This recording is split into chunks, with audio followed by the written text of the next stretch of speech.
This podcast is part of E2C Network, where we share the whole Auburn experience. David Housel described it best. We are living the whole of the Auburn experience. No matter how you quantify it, you qualify it.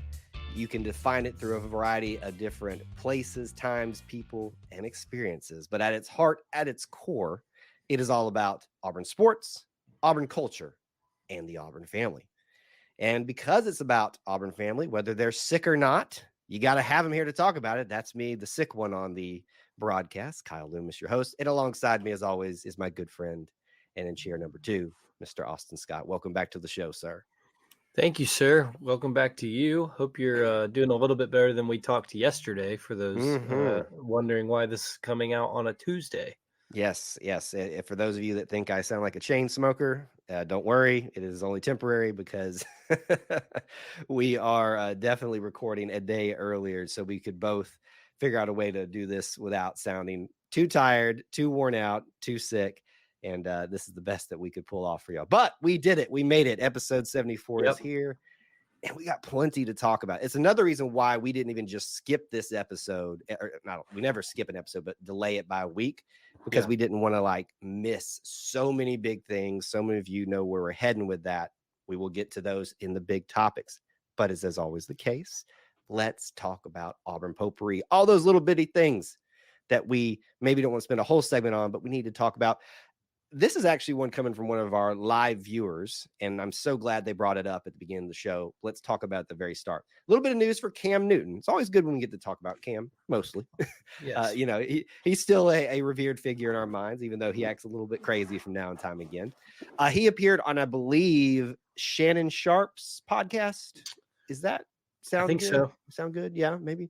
And he was being discussing, being questioned about his time at Auburn, but the scam Newton, that surrounded him here and pay for play and all that kind of stuff.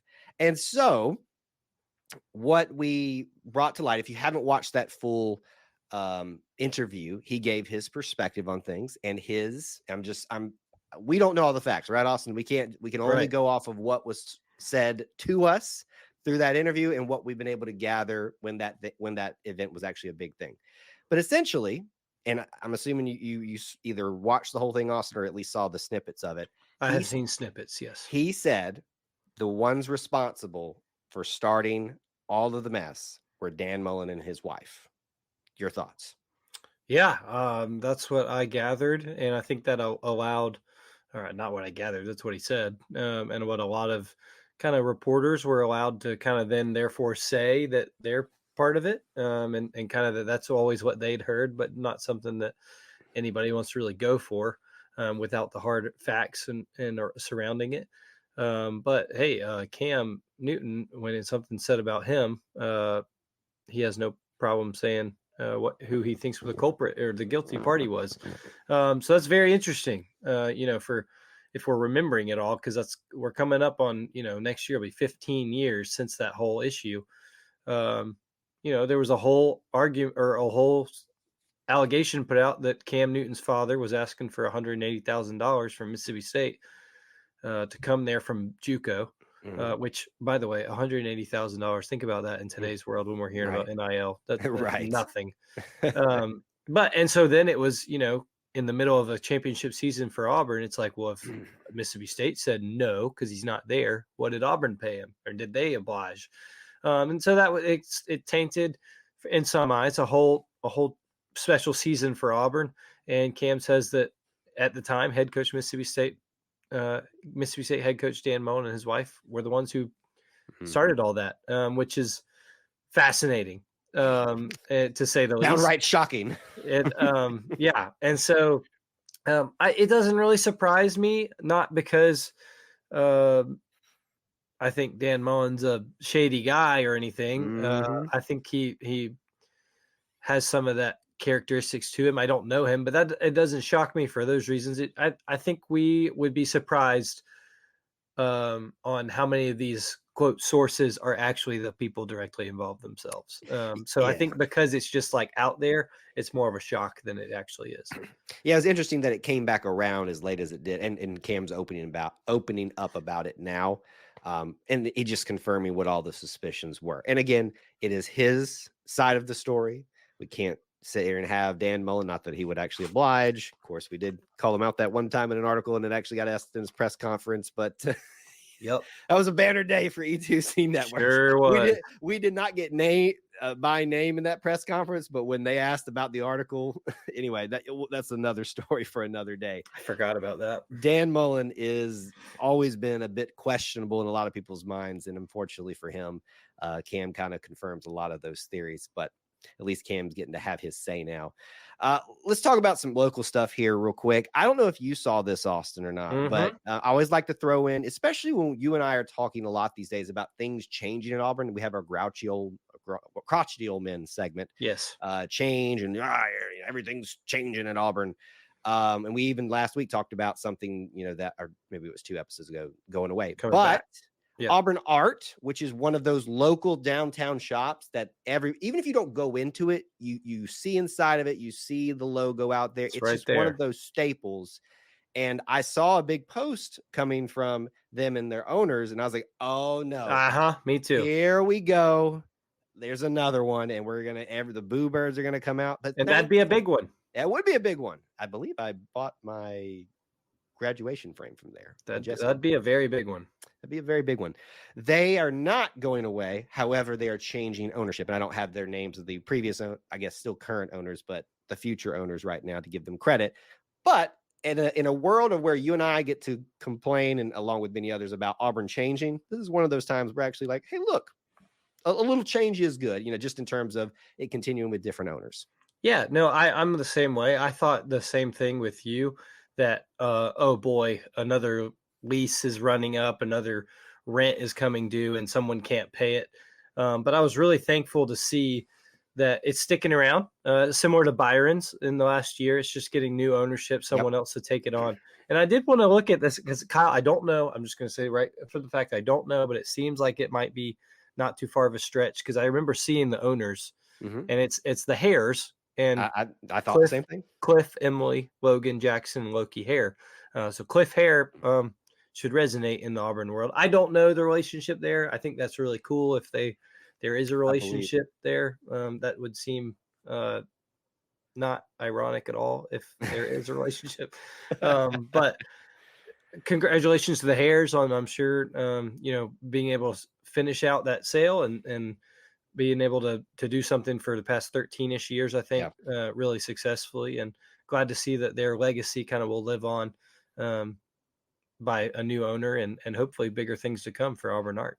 Obviously, I don't know them personally, but it's either awesome that the Hares own that, they're future generations, but if it isn't, it's one of the most awesome coincidences ever. So if you don't know why that's a big deal, you'll have to go look up your Auburn history and Cliff Hare and why that's important. Jordan Hare Stadium, all that kind of stuff. Let's talk about this. This is a really good news for women's basketball. We talk about this a lot, Austin, about not even little, sometimes big steps that this program is taking. We've built this story up in previous podcasts about, first year is about finding your foundation, had a big win or two that one. Your second year is about making some type of postseason play. We did that. Your third year, you would hope you make the dance. You did. And now we've not even started the fourth year. Let me just tell you how we're starting it off. We just pulled, I say we like I did anything and you did anything. Coach Johnny Harris, her staff, her team has pulled in a former McDonald's All-American, an SEC All-Freshman, Talia Scott from Arkansas, to come and basically, I want to say replace, because you can't replace, honestly, Scott Grayson, but you can try to with one of the leading scorers, not just in college basketball, but from the SEC. What big news for Coach Johnny Harris and co. Yeah, no, unbelievable. I was shocked when I saw it because I was like, is she coming off injury? Is there something? 20 points a game in the SEC as a freshman. I'm like, okay, but she's a junior, a senior now. She's had some injury troubles. No, just transferred from Arkansas last year, put up 30 points against Auburn. 30 points against multiple other SEC teams throughout the regular season, and has transferred and committed to play for Johnny Harris in Auburn. Mhm. I loved what she tweeted. I think it was yesterday. She wasn't looking for somewhere that's established. She wanted to be a part of someone building something. That is Auburn women's basketball right now. They are, Yep. like Kyle mentioned, we have talked about the trajectory they're on and how well they've been able to follow the path of a successful program. Talia Scott is joining that, and that is super exciting. And I'm just being completely honest with you, Kyle. There's not been much where I've been like, oh yeah, super excited about Auburn basketball that would get me to the point of men's or football or things like that, because it's been a long road since the glory days. While it's been good to see the trajectory, it's been a slow climb. That really excited me when I saw that, and I think that that's someone that can really energize a program and be the face of a program with someone that can score like that. And so I can't wait to see Talia Scott on the court in Neville Arena. Those Scots, they're just special people. They really know what to do in an Auburn uniform. So she's destined for greatness. There's no doubt about it. Would you call her a Scots tot? Is that what? Yeah, we'll claim her. We'll claim it that way. If that's what you want to do. That's fine with me. Yeah, big news. I saw the social media post the night before, and I was like, "Hey, this is going to be good." And boy, they did not disappoint. Very quickly, to round out potpourri, I want us to talk about spring sports, the big ones, baseball and softball. To say things are going well for baseball right now is lying. It ain't good. I think we've had 2 SEC wins, maybe a third. I'm missing nope, somewhere. Just two. Yeah. Yeah. It's I don't know what else to say about it other than the pitching is just not there this year. The batting is, and unfortunately, it's going to be after one of those years. I'm not throwing in the towel, but I am starting to realize the reality of what's going to take place likely this year, and I hope that something can be salvaged from it. I just don't know that it can, Austin. There's certainly a path still. There's always a path with Butch Thompson in control. The path is getting bleak. Each SEC series. Now, look, the thing I would say, if we're going to sunshine pump here, is that you have played the top 4 teams in the conference the past 4 weeks, and that is nothing to sneeze at. Now, you have not been able to steal many of those games at all. I was out of town this week. I was following along with that Saturday game, Friday game. Friday, they're doing a lot of these Thursday. I know. It's throwing everybody off. That's the reason we're struggling. Yeah, I agree. Well, whatever the one where we blew a 7-run lead, and I was like, I had just seen we're up 7-0. I was like, good. We're not going to get swept. We figured something. And then next thing you know, it's 13-7. And I'm like, oh my gosh. But same reaction. It's just kind of, it's one of those years. I don't know what to say about it other than the pitching's not good. Don't know who that's on. Don't know who's going to take that mantle. It's probably a bunch of all parties combined. Butch has been very forward and said, this is on me. I'm known for pitching, and this is my job to get this done, which, you'd hope every coach says and verbalizes and acts upon that. And he will. Look, this is not an indictment on this team and this program right now. You win some, you lose some. And unfortunately, you're losing a bunch this year. And it's just kind of how it is. I do want us to give a shout out to women's softball, though, because this is a year where they could phone it in. As opposed to men's softball. Yes, thank you for that. They could phone it in with their head coach retiring and stuff like that, but no, they go on the road and take down highly favored LSU in LSU and get a series win down there in fine fashion. So got to give props where they're due, especially for a softball team that's had a very up and down year this far. Yeah, it's kind of one of those things where it's like, did the retirement announcement energize them and sort of give them something extra to play for? We don't know that. We don't know any of that, but it certainly seems like they're not throwing in the towel, like you said. And so that's exciting. We have mentioned it multiple times. The SEC tournament will be in Auburn. So there's much to play for, much to hope for in that sense. And they're on the right track to continue to finish the year strong. Yep, definitely like the way that they're fighting and they're playing for Coach Mickey Dean right now. That's going to do it for Auburn Potpourri. We now want to move into our main two segments. We are going to talk about Auburn men's basketball roster moves. And then, of course, you know what you were going to talk about here, Auburn and Nike. But first, we're going to talk about our friends at Magic Mind. And as we have talked at the beginning of the show, Kyle was all about needing energy and focus this week. When I was sick, when I was just down in the dumps and just couldn't focus because I wasn't feeling great, you got to turn to certain places here. You can turn to all these energy drinks and things like that. They're going to make my symptoms worse.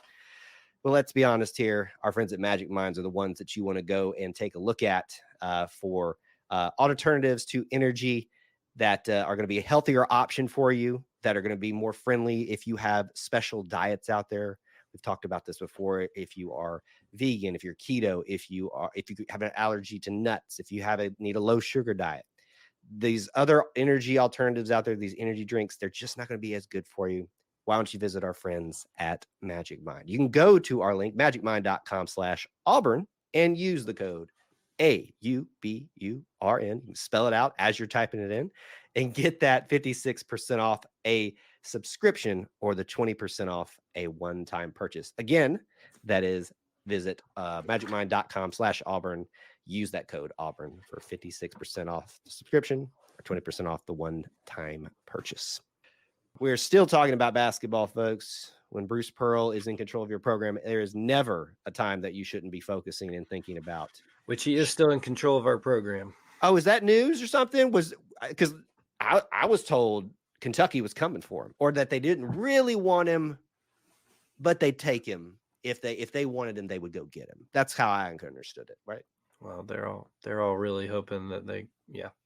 This is not the Kentucky show, so I won't get into it. But oh man, what a world it is for Kentucky fans. Let's talk about the roster, because that's where these days, when a season ends, you start spending a lot of your attention and time on immediately. And this is just us as fans. We're not even talking about the coaches, right? We're just talking about our speculation of it. You and I have talked about on previous episodes what we've already known is started to transpire, some anticipated departures from the program. First was Katie Johnson. Trey, I also believed you and I talked about last week on that one. But what we haven't had a chance to discuss, and maybe let's start there, was at least to this point of us doing this, quote unquote, a final departure. I'm not saying there won't be others, but the one that everybody, at least a position, people were anticipating some changes to happen. And that is Aiden Holloway. McDonald's All-American, had a great start to the year, didn't really maintain throughout the rest of the year. A lot of people were, up and down about him. He departs, leaving Auburn at least true point guardless. Were you shocked? Were you worried? What do you think, Austin? I was more shocked at Trey. I'll say it that way. I thought that it would be probably one or the other. But when Trey was first, I kind of was like, it could be both of them. Mm-hmm. And that's what ended up happening. I don't think Aiden had been around very much since the end of the year. And it was looking like he had decided that he was going to search for playing time elsewhere. Aiden had a lot of pressure on him this year, had a lot of high hopes for most. And look, adjusting to college is hard enough for an 18-year-old kid. Adjusting to Division I basketball is even a step further. So I really hate it. I really think Aiden Holloway, I think guards at that size and guards that highly ranked end up showing that down the road, when they're that good of a shooter in high school, it takes them a couple of years, but down the road can end up being a 15, 17 points a game shooter. I think Aiden can be that. I think he probably will wherever he ends up. That's just my opinion. And so I hate that he wasn't able to stay and get developed, whether it was Auburn's choice or his choice. But that is the world of college sports right now. You can go whenever you want. And I think Aiden will have plenty of suitors. I kind of hope he gets back closer to home. I think that'd be good for him. And there's plenty of great options there. So I hate it for Auburn and I hate it for Aiden. It seemed like a really good match even a year ago, but hopefully they're both able to be better off. Yeah. And I would advise people, remember how high you were on Aiden and remember now And so when you start applying this to people that are arriving as freshmen or transfers, maybe give them some time and let's see how things work out before we treat them like the next Cam Newton of something. I agree. I think Aiden is a very rare talent and eventually will get whatever he needs worked out with a shot, whatever. I have a feeling we may be seeing a little bit of a Davian Mitchell where he was trapped in a group of talented guards in a lot of ways, maybe weren't necessarily checking the boxes where we needed in guard play, but found his fit somewhere else and then rose to the occasion. And Davian Mitchell actually got drafted and won a national championship with Baylor. So hopefully it's not at Auburn's expense, but we'll wish him well. There is bad in the transfer portal and there is good in terms of even outside the transfer portal. The next bit of news, I think it was the next day, Mr. Dylan Cardwell, Mr. Auburn himself, is coming back. That got me hyped because we talked about, not just, changes in guard play, but we need to maintain this presence, this dominance, this power, which was our big man play. And he is not the starter yet. It will, we'll debate that in a second. But Dylan Cardwell is coming back to secure us in that area, not just in energy, but his play has elevated since he has been here. I was so excited to hear him say, I'm coming back for another year. Yeah, no, I had hoped and was optimistic that Dylan would be coming back this year. I think that with how much he loves Auburn, how much Auburn loves him in return, it looked like that was a possibility. I think he is the last class with a COVID year. We think. I can't keep up, but I feel the most confident I've felt since in tracking this that Dylan's the last group. His freshman year would have been 2020. So, or 2020 to 2021, I think. See, I don't know. Anyway, it gets confusing. His best year last year. Is it going to be great to have him back? Will he be the starter? Will he be a backup again? I don't know. I think he's okay with that, or he wouldn't have announced he'd coming back if he was waiting on other individuals. So we'll see. I'm thrilled to have him back. I think Auburn University's campus is thrilled to have him back. Oh yeah. So good luck. Guess what? We'll be having more shirtless videos of Dylan on the Jumbotron here in just a few months. I love this kid so much. He just embraces everything that is Auburn. That video, just you want to talk about Auburn video crew making me tear up with every homecoming video. Woo! I'm telling you, right? I'm looking in the camera. I know there's audio only people, but I'm looking at the camera. Auburn video. If you do not have Dylan Cardwell do some type of homecoming video for football season next year in what will be his final year, you have not done your jobs. And that's me saying that you do your jobs every year of making me cry. So you challenge thrown out, I guess. Maybe they'll accept the challenge. Dylan Cardwell coming back. Huge news for Auburn. Probably the biggest news of the week is a brand new point guard. And most likely, I would say, a PG1. Point guard 1 coming in, and that is Mr. JP Pegues, if I believe I'm saying that right. Not too far removed from football, having to say that one a lot. Yeah. But your new point guard by way of Furman, JP Pegues. Your thoughts? Yeah, JP Pegues, one of the best players in the SoCon last year. A lot of coaches, a lot of people thought he could have been the player of the year in the conference. I think truthfully that's good for Auburn. He wasn't, because it wouldn't have been as much of a battle to get him. Fits really well into this Auburn roster. Obviously, he's the only point guard on the team right now. True point guard.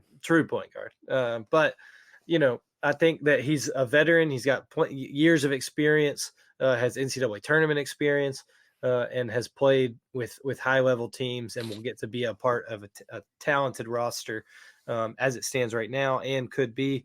So I'm excited for JP Pegues. I think he looks the part of an Auburn guard, and I am pumped to get to watch him. I think he has every bit of potential to be the guard play Auburn's kind of been lacking in the last couple of years. So we'll have to see. It's going to obviously my biggest thing with transfers, doesn't matter what sport, is always cohesion. Auburn, especially if you've watched any part of the Auburn basketball team the last couple of years, it is a big deal on how closely knit and tight that team is on and off the court. Bring in other personalities into that always is a potential threat to that. But when these players visit and they come out talking about the family atmosphere and how much they see it evidently, I think we'll have no problem. So I'm looking forward to how JP Pegues enters this guard room and can take Auburn to the next level. He has the ability to score with Furman and at their conference level, but just in college basketball in general, will that translate to Auburn, to SEC play, to big time, like true every single night you're playing big time power conference basketball? Only time will tell, but the pedigree seems to be there. We know he can make big shots. If you will remember from 2 seasons ago, that dynamite shot he knocked down in the tournament to upset, I believe it was Virginia. Destiny. It was just written in the stars. It only took an extra year to get here. So we'll see if he can maintain that. So as a final point in this conversation, we've talked about what we know, what could be. We obviously know that we've lost 2 point guards, so I think we can make the fair assumption that another guard is going to be brought in some fashion. Tahad, who's coming in, can play point guard, but Bruce is insistent that he will play off the ball a lot. Right. Denver can play point guard, but I think he has flourished outside of maintaining point guard responsibilities. And I think we want to keep that. So it looks like I'm just going to make this step out and say we're probably going to go find a point guard somewhere to fill in somebody who's wanting to make that step up, but maybe isn't ready to be a starter yet. That's just how I see it. The big one, will Janai Broome come back? Where do you stand on it? Yeah, it's the biggest question left, right? I think that it probably affects a lot of what Auburn does left in the 3, 4, 5 positions in the portal. Now, the thing with Janai is that he has declared twice, right? Like he has declared once after Morehead State before transferring to Auburn, once after his season at Auburn last year. Both times has decided to come back to college. Rules state if you do it a third time, if you declare, you are gone. There is no coming back. Doesn't matter if you have eligibility or not.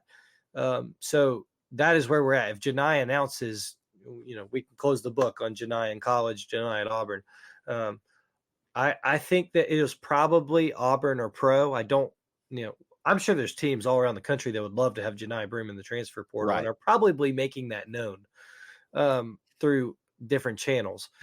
However, I think it's probably Auburn or the pros. I would imagine Auburn's going to have to figure out a way to pony up and to make that last year worth it for Janai in terms of financially. My gut says he's coming back. I have nothing to go off of that other than what my gut says. I just feel like him seeing what Auburn's doing, they're not just losing guys, they're being aggressive and getting other guys to come in. Pegues is a natural scorer that will help Janai by spreading things out, giving him take attention off of him. Yes, giving him more opportunities to not be focused on and to not have to be the guy. And so I think he comes back, and if he does, Auburn is in for a very nicely set up year next year. Still has to all come together, still has to all be capitalized on, but my gut says he's coming back. Obviously, that's the questions that remain. What other positions will be filled that have been vacated, a guard potentially, and will Janai stay? And if he doesn't, obviously that gets this thing whipped up again, and then we'll probably have a second conversation about this. But that feels like the final piece. But for now, we know that Auburn, yes, has lost some very fan favorite and very promising future guys, but is starting to fill those needs with JP Pegues, retaining people that we needed to retain, or we retain the big one. That remains to be seen. If this wasn't the biggest news in the world for you, then I promise you it was the biggest news in the world for one Clint Richardson of the Auburn Uniform Database. Auburn and Nike are official, technically, as of July of 2025. We have done a deep, in-depth discussion with Clint about the ins and outs that you need to know about this.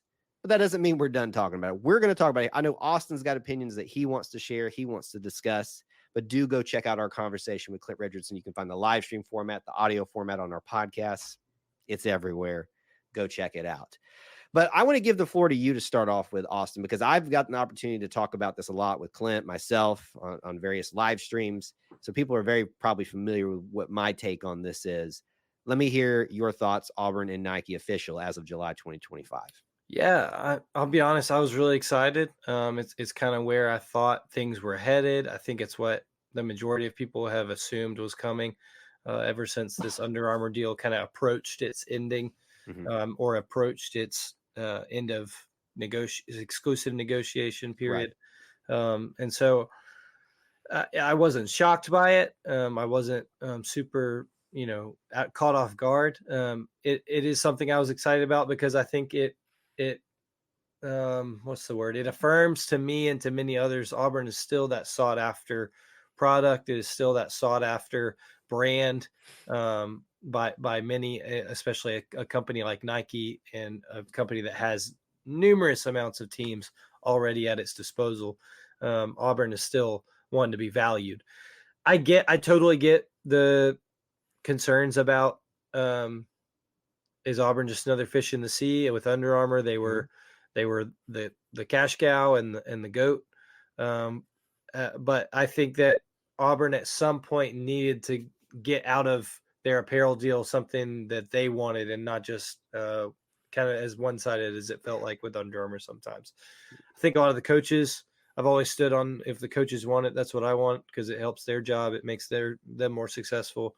Then Auburn's more successful. It felt like that was kind of their opinion. Their Nike was their way they were leaning.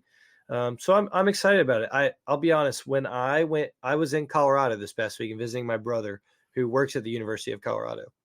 University of Colorado is a Nike school. We went to their bookstore and their team shop, and I was like, man, all this Nike stuff will be Auburn's here in orange and blue in just a year's time. Not that Uh, gold and black, Not the gold and black, but and so that was cool to see. I like wearing Nike.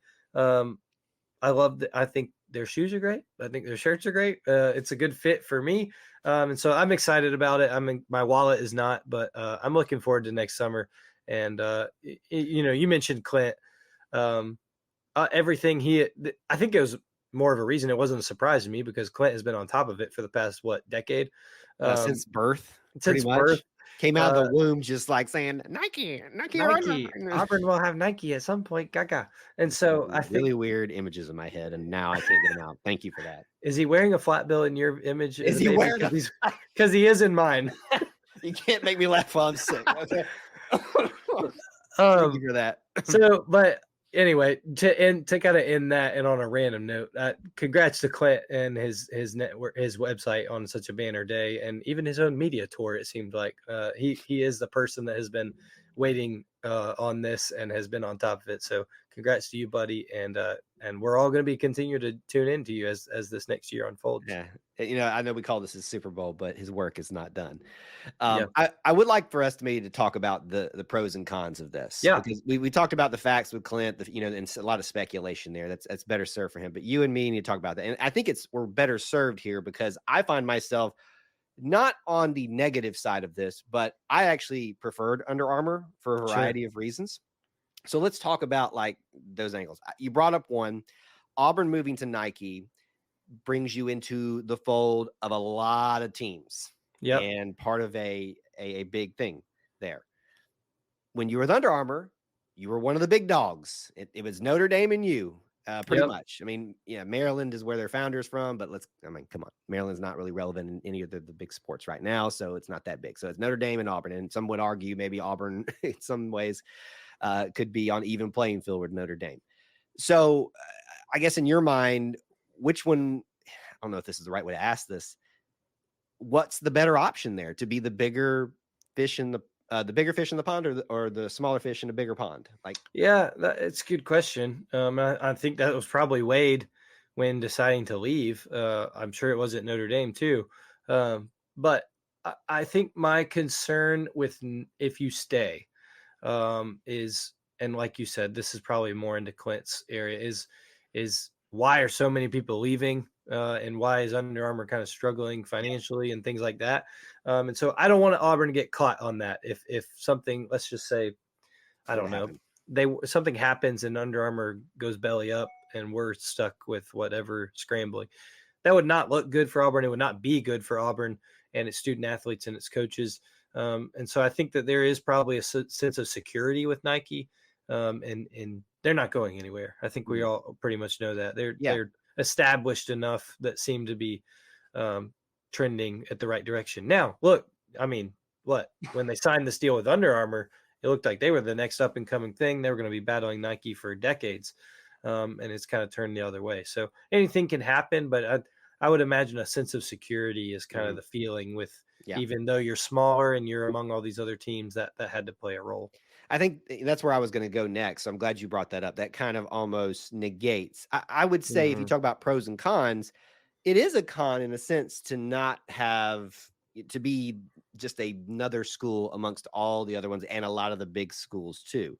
But stability, security for the next 10 years, Right. technically 11 because we're not in the deal yet, but we know that security is coming.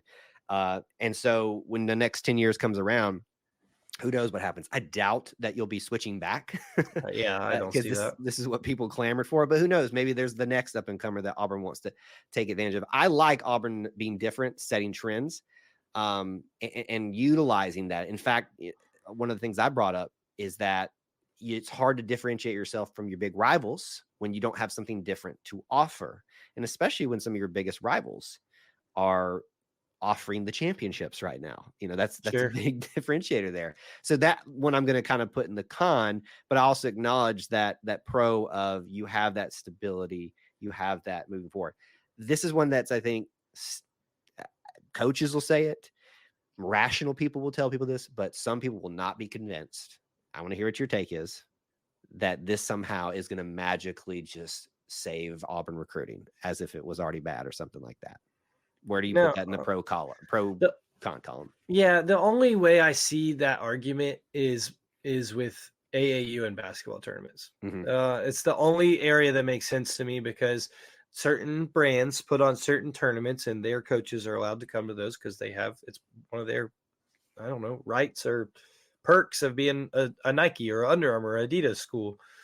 So with that, I get that. I think NIL and transfer portal era has kind of changed, leveled that because there's more power in the student athletes or recruits than there ever has been.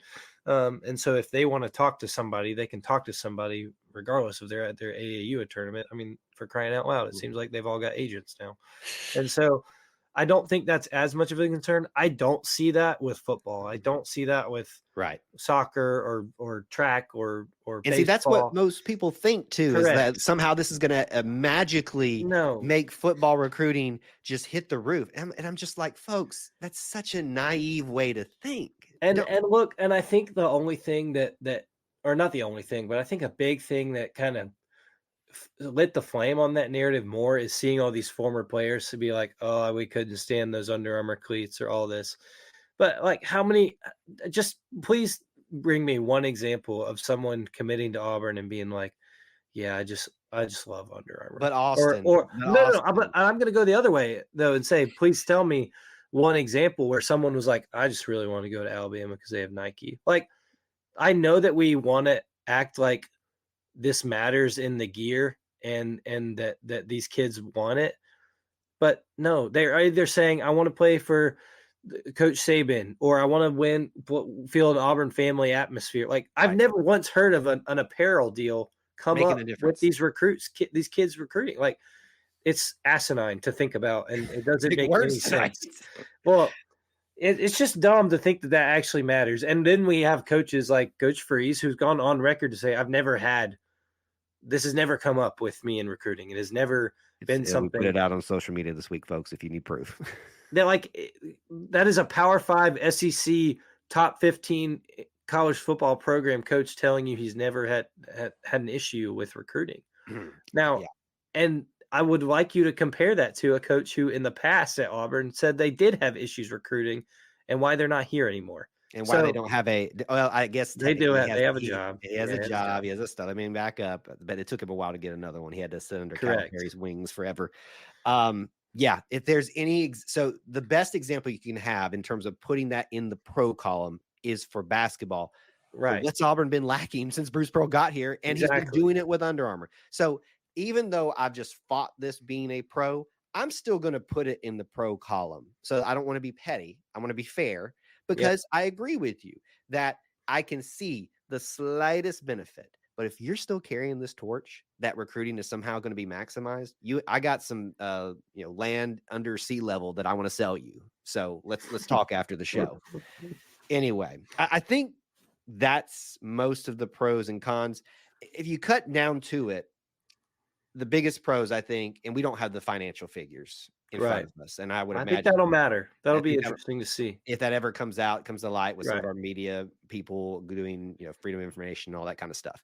I think that played the biggest factor, but I think the stability is the biggest pro. And I think the biggest cons are going to be not differentiating yourself.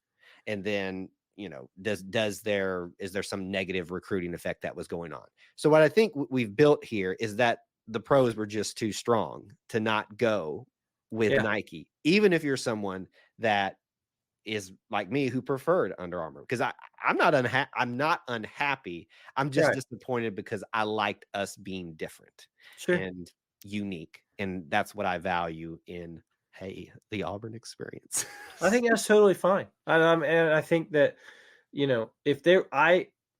let's put it this way, and I think that this adds into the stability and what was the other word we used? Security of it. If there was an alternative that was on the same level as Nike, and no, I don't think Adidas is, I would have preferred we go with that one because it's different, right? And so I totally get that. Can I ask you what something you are excited about Nike Auburn partnership is? Like, what is something that I'd be excited with? That excites you, Kyle, as Auburn going to Nike? That it brings our big boys back into the fold in a sense with their partnerships that they already have. Bo, Barkley. Yeah. To me, absolutely. So we want to talk about pros. We'll talk about like buzzwords being the pros. We talked about financial. We talked about security. Let's talk about synergy.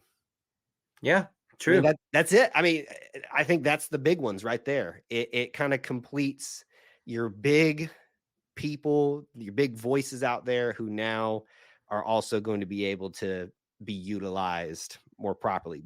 Now we do leave Cam behind. Sure. But I think Cam's doing just fine on his own. Yeah, I think you're right. I mean, how many times over the past 5 years have we had Charles Barkley go on record to say he wants Auburn to go to Nike? Well, Charles needs to go on less records, to be honest with you. He does. I love him. He does. But it doesn't hurt to have him now completely aligned. I do not like when they go on game day and have tape covering up whatever they're wearing just so they can wear Auburn gear. So that's a good one to have. Security, stability, and synergy. Look at us. It's like we planned it. We actually didn't, but that was just a little bit of workshopping that happened. You people think we plan? We honestly, we don't. We plan a little bit, but not that well. So somehow we pulled it together. So there you have it. Our thoughts on Auburn Nike, the pros and cons of it. We'll sit back and wait for this year to pass, and I'm sure there'll be some other things to talk about, financials and all that, and we'll break those down when and if that information comes to light. That's going to do it for episode 74 of the Auburn Experience podcast. We thank you all, first of all, for your patience with us getting this episode out, and I think my voice has gotten a little better since. I think so too. I think it's kind of cleared itself up a little bit, and as I'm probably going to have a cough. It was the cough. To end the show, it's probably going to have a coughing fit. Let's see if I can get out of here before that. If you want to find me on X at Kyle Loomis 24, where can they find you, sir? At Austin G. Scott on X, on Instagram, on whatever else. And thank you guys for tuning in, hanging out with us, and being part of our little family. Living on the show. Until we talk to you again. War Eagle. War Eagle.